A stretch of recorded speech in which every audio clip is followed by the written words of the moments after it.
In vitro fertilization is, I mean, by all accounts, it's a modern scientific miracle. Oh, absolutely. We are literally creating life outside the human body, combining biology and technology to basically bypass natural barriers. Yeah, the stuff of science fiction, really. Right. And the ultimate step of this whole process seems incredibly straightforward. We take the resulting embryo and we manually place it exactly where it belongs, like directly into the uterus. It sounds so simple when you say it like that. It does, but counterintuitively, putting an embryo exactly where it belongs, it actually increases the risk of it ending up in the exact wrong place. Which is wild to think about. It really is. So welcome to the deep dive. We have an incredible mission today exploring the unexpected intersection where cutting-edge reproductive science kind of collides with ancient complementary medicine. Yeah, it's a fascinating crossover. And we are pulling our insights today directly from source material provided by the Berkeley Center for Reproductive Wellness.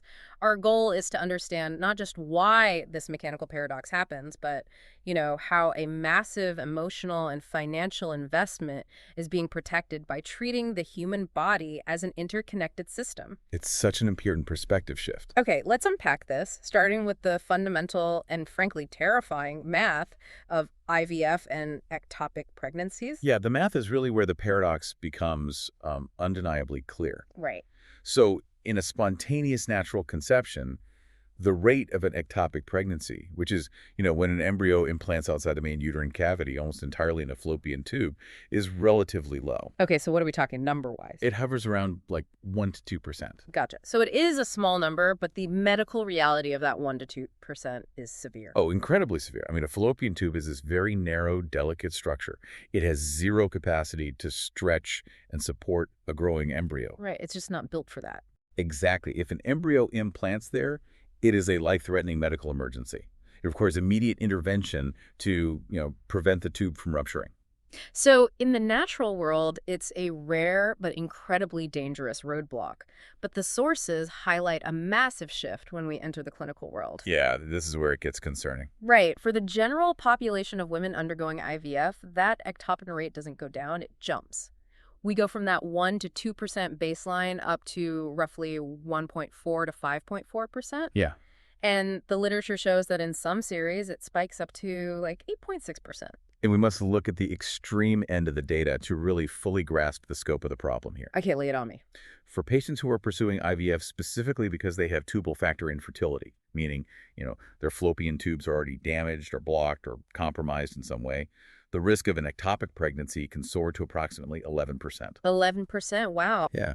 When you synthesize the broader medical literature, the consistent finding is that an IVF pregnancy carries an ectopic risk that is 2.5 to 5 times higher than a natural conception. Wait, I have to stop and ask the obvious question on behalf of anyone listening who has ever, looked at an anatomy chart. Go for it. The whole point of IVF for many patients is to bypass the fallopian tubes entirely. Right. You are bypassing the very highway where the accident usually happens, right? You're taking a catheter and manually placing the embryo safely at its final destination in the uterus. How on earth is it ending up back in the tube more often than if nature had just taken its course? It defies basic physics. What's fascinating here is the anatomical and mechanical reality of what an embryo transfer actually is to the human body. Okay. We tend to think of it clinically, like a gentle, precise drop-off. We assume the body is just this passive container waiting to receive this embryo. Yeah, like dropping a letter in a mailbox. Exactly. But the body perceives it entirely differently. The widely cited explanation in the medical literature revolves around the dynamics of the transfer itself. Which involves the catheter, right? Right. To get into the uterine cavity, the transfer catheter must pass through the cervix. And a cervix isn't just an open door. It's a tight, highly sensitive guardian for the uterus. Precisely. It is incredibly rich with nerve endings. When a plastic catheter passes through that barrier, from the nervous system's perspective, it is a foreign intrusion. Like an attack. Yes. The body's immediate reflexive reaction is to contract. This intrusion triggers a spasming of the uterine wall. And critically, it triggers spasms at the specific junctions where the uterus meets the fallopian tubes. I'm picturing this, and the analogy that instantly comes to mind is, okay, imagine you're a meticulous gardener. Okay, I'm with you. You have these long, highly precise tweezers, and you are trying to gently place a very delicate microscopic seed directly into the absolute dead center of a pot of soil. You want it right in the middle. But the soil is rigged. The simple, necessary act of the tweezers touching the dirt causes the entire pot to violently buck. Wow. And that bucking motion throws your delicate seed right out of the center and off to the side into the rocks where it can't possibly survive. That analogy captures the mechanical dilemma perfectly. It's so frustrating. It is. The physical placement is causing the rejection of the placement. Even a brief microspasm at that uterotubal junction can just squeeze a freshly transferred embryo up and away from the optimal environment, right directly into the danger zone of the fallopian tube. Just squeezing it right out of the way. Yeah. But we do need to add nuance, as the researchers are very candid, that the bucking pot isn't the sole culprit. The literature emphasizes that the underlying mechanism is multifactorial. Meaning, okay, a uterine spasm is the main event, but there are other variables kind of setting the stage for where that embryo drifts. Yes, exactly. The source material outlines several contributing elements. For instance, the sheer volume of fluid injected with the embryo matters. Oh, like flushing it out. Sort of, yeah. Also, the physical depth of the catheter, how close it gets to the fundus or the top of the uterus, that plays a massive role in where the embryo settles. Okay, that makes sense. Then we have the biological clock of the embryo itself. The day of development at the time of transfer is highly predictive. Because a day 3 embryo behaves very differently from a day 5 embryo, right? Exactly. A day 3 embryo in natural conception would still be floating down the fallopian tube. It isn't biologically ready to implant yet. Oh, I see. So you transfer a day 3 embryo into a spasming uterus, it basically has several days to just wander around, making it much more likely to drift into a tube. Just killing time while the room is shaking. Right. A day 5 blastocyst, however, is biologically primed to implant almost immediately, giving it way less time to be pushed off course. That's a crucial distinction. It is.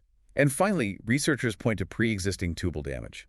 Prior pelvic infections, previous surgeries, or conditions like endometriosis structurally compromise the environment. How so? Well, they often leave the tubes inflamed or dilated, almost acting like a vacuum that naturally pulls the embryo in.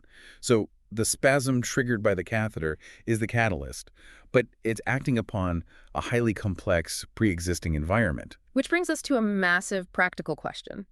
If we know the physical placement of the embryo causes a traumatic spasm and we know the environment might already be compromised, how can we alter that environment beforehand? That is the million-dollar question. Like, how do we prime the soil so the pot doesn't buck?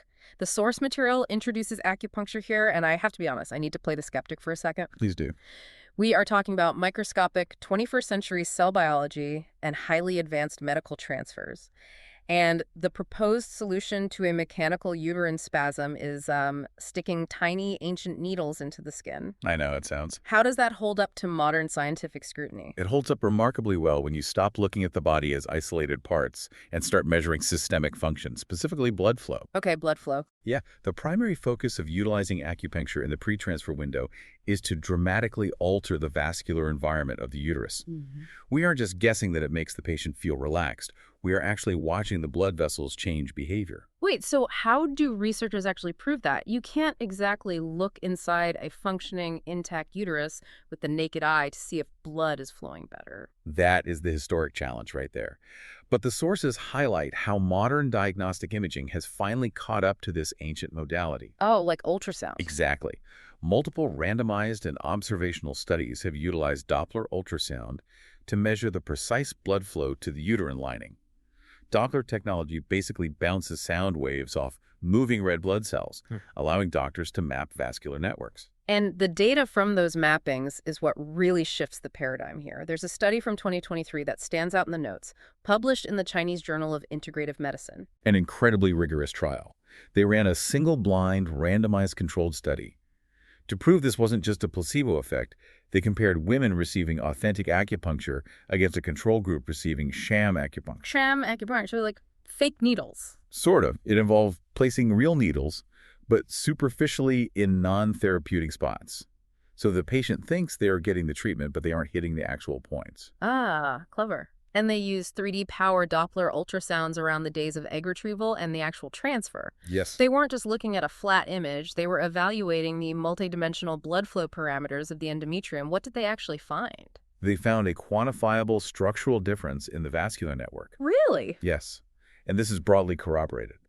A massive 2025 systematic review from Frontiers in Medicine looked at the wider literature and confirmed the exact mechanism. Acupuncture therapy in this specific pre-transfer window is consistently associated with reduced resistance in the blood vessels feeding the endometrium.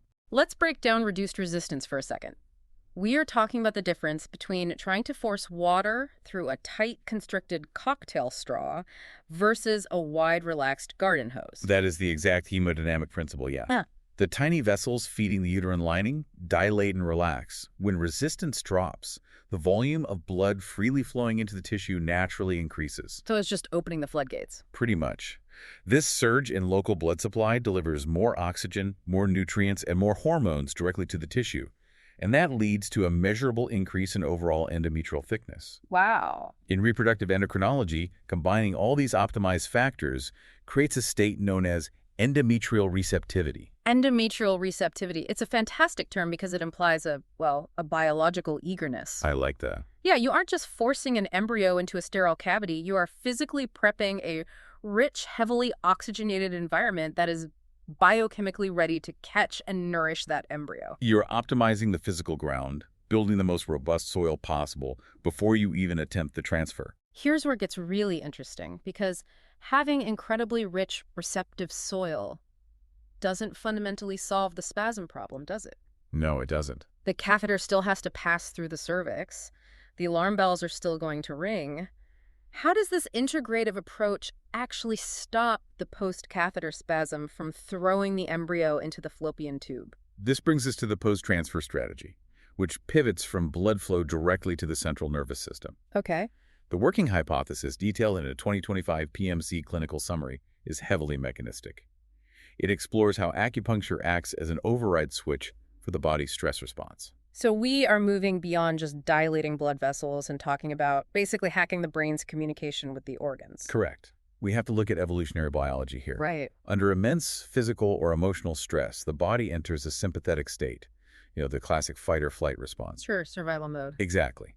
Evolutionarily, if you are under severe threat, your body decides it is a terrible time to initiate a pregnancy. Obviously. You're running from a tiger, not starting a family. Right. So it dumps cortisol, our primary stress hormone, into the bloodstream. Yeah. And one of the physiological reactions to high cortisol is increased uterine contractility. The muscle gets tight and reactive. Which makes sense. A catheter pushing through the cervix feels like an attack. The uterus tightens up to defend itself. But acupuncture is understood to actively engage the opposing system, the parasympathetic nervous system, commonly known as the rest and digest state. Oh. The microtrauma of the tiny needles actually stimulates sensory nerves, which send signals up to the brain, frequently engaging the vagus nerve. The vagus nerve, yeah. The brain responds by releasing endorphins and actively downregulating the sympathetic alarm bells. By lowering the circulating cortisol, you effectively force the nervous system to stand down. You are essentially tricking the body into feeling completely safe during a highly invasive medical procedure. You are telling the uterine muscle, on a chemical level, to just relax.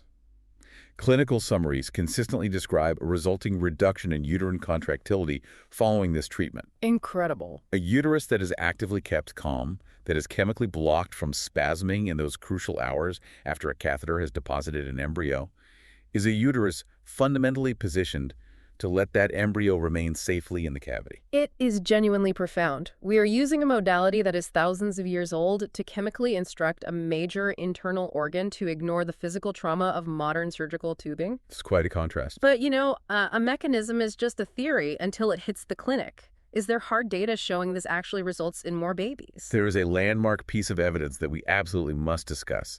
The source material highlights a trial that essentially launched the last 2 decades of intensive research into this specific transfer day window. The Paulus study. Yes, the Paulus study. Published in 2002 in the journal Fertility and Sterility. Break down the design for us, because the numbers here are what really anchored this entire deep dive. Happy to. So, the researchers enrolled 160 women who were actively undergoing IVF. They divided them into 2 cohorts. Okay, a standard setup. Right. The control group went through their standard embryo transfer with no additional intervention. The test group, however, received acupuncture immediately before the transfer, and then a second session immediately after. The timing is the critical variable there. They bracketed the physical trauma of the transfer with the nervous system override. Precisely. And the results are stark. Uh, The control group, the standard IVF patients, achieved a 26% clinical pregnancy rate. okay. The group that received the bracketing acupuncture achieved a 42% clinical pregnancy rate. Wow. A 42% success rate versus 26%. Huge difference. Let's really pause and think about what a 16% absolute increase means in the real world. We aren't just talking about numbers on a spreadsheet here. No, not at all. We are talking about families who have spent tens of thousands of dollars, endured months of daily hormone injections, suffered the bruising, and faced the grueling anxiety of the 2-week wait. A 16% jump in efficacy is staggering. It changes lives. It is the literal difference between taking a baby home and having to start a devastatingly expensive, exhausting process all over again. It is a massive clinical leap. And you can see why that specific trial became the catalyst for global follow-up research. It provided an undeniable data point, proving that managing the biological environment is just as vital as the mechanical precision of the transfer itself. So we have the mechanical explanation of the spasm. We have the pre-transfer strategy of utilizing Doppler-proven blood flow to build receptivity. We Yeah. have the post-transfer mechanism of engaging the parasympathetic nervous system to halt the contractions. And we have the clinical data showing a massive jump in success rates. It's a very compelling picture. The logical question for anyone listening who is navigating this world is, well, who is actually doing this? Who bridges the gap between the sterile fertility clinic and the acupuncturist's table? This is where we look closer at the source of these insights, the Berkeley Center for Reproductive Wellness, based in New York. Right. Their credentials in this highly specific niche are extensive. Founded in the late 1990s, they are the oldest complementary medicine group in the United States that specializes exclusively in the treatment of reproductive disorders. That distinction is vital. They aren't a general pain management clinic that happens to offer a fertility package on the side. This is their entire clinical focus. Exactly. The center is directed by Mike Berkeley, a licensed acupuncturist and a fellow of the American Board of Oriental Reproductive Medicine. He brings over a quarter century of experience specifically to the field of integrative reproductive medicine. And integrative is the operative word there. I think a lot of people hear complementary medicine and they think of it as alternative. Yes. They think they have to choose between science and holistic care. And that is a dangerous misconception.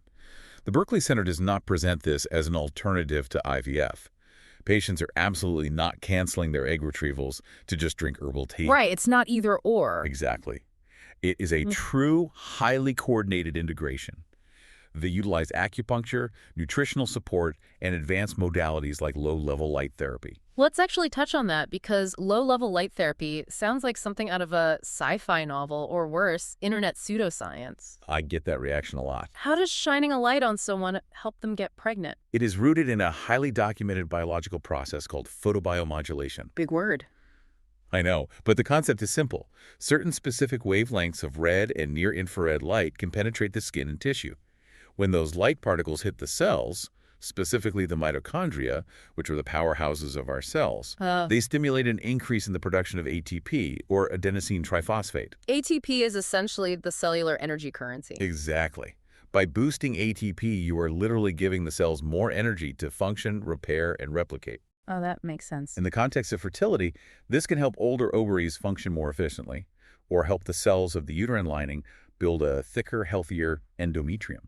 It is pure cellular biology. Fascinating. But the key to the Berkeley Center's success is that they apply all these modalities, the acupuncture, the light therapy indirect, close coordination with the patient's medical doctors, the reproductive endocrinologists. So they're all on the same team. Yes, they're supporting the mechanical interventions of the clinic with systemic biological optimization. So what does this all mean? We've navigated ectopic percentages, Doppler ultrasounds, cortisol levels, and mitochondrial ATP. But let's bring it back to you, the listener. Always the most important part. Because if you, or someone you love, have ever walked the grueling road of infertility, you understand the overwhelming stakes of an IVF cycle. When you grasp the physiological rationale we've unpacked today, it fundamentally changes how you view the procedure. It really does. You're not just dropping off a package.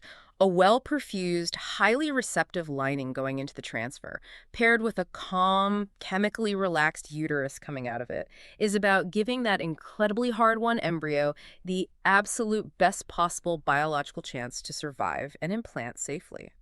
If we connect this to the bigger picture, what we're really talking about is a necessary paradigm shift in how modern medicine approaches highly technical procedures. Right. For decades, the entire focus in IVF was solely on the embryo quality and the mechanical perfection of the delivery.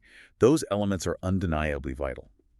But minimizing risk and maximizing success requires acknowledging that the body is a dynamic, interconnected system, not just a passive The vessel. body has a voice, and it reacts powerfully to invasion. The uterus isn't just a quiet room waiting for a guest. It is a muscular organ wired directly into the central nervous system, heavily influenced by underlying stress, circulating hormones, and physical intrusion. Right. True integrative medicine is recognizing that biological reality and actively managing it alongside the mechanical transfer. It is absolutely brilliant. And Yeah. it leaves me with a final thought, something that builds on everything we've read from the Berkeley Center today, but, pushes it into new, fascinating territory. I'm intrigued. We've just spent this entire deep dive detailing how something like acupuncture can predictably engage the parasympathetic nervous system. It can engage it so effectively that it physically halts a powerful muscle spasm and alters vascular resistance during one of the most invasive, emotionally stressful medical procedures a person can undergo. It successfully overrides the body's deeply ingrained evolutionary defense mechanism. Yay. So my question for you to ponder is this. If our hidden stress and our nervous system states can have such a profound, measurable, make-or-break physical impact on an IVF transfer, how much might our nervous systems be silently dictating the success, failure, or recovery of other major medical procedures? Yeah, it's a phenomenal question. Think about procedures we view as purely mechanical: total joint replacements, major cardiac surgeries, tumor removals. Are those environments bucking too, in ways we just aren't measuring yet because we're only looking at the localized mechanics and ignoring the nervous system's systemic response? We assume the patient is asleep and the body is passive during these interventions. But on a cellular, hemodynamic, and nervous system level, a massive, silent battle is occurring. It makes you wonder what the next 20 years of integrative medicine across all fields is going to reveal. It's a thrilling frontier. But for today, we've covered incredible ground on the reproductive front. We really have. If you are currently navigating an IVF journey or know someone who is, and this comprehensive systemic approach resonates with you, we highly encourage you to explore the Berkeley Center's work. It is a powerful testament to combining the absolute best of all medical worlds. Thank you so much for joining us, for asking the hard questions, and for diving deep with us into the surprising, deeply interconnected mechanics of the human body. We will leave you with that image to chew on. The next time you face a major medical procedure, remember the bucking pot. Biology is always messier and vastly more interesting than simple engineering. Take care, everyone.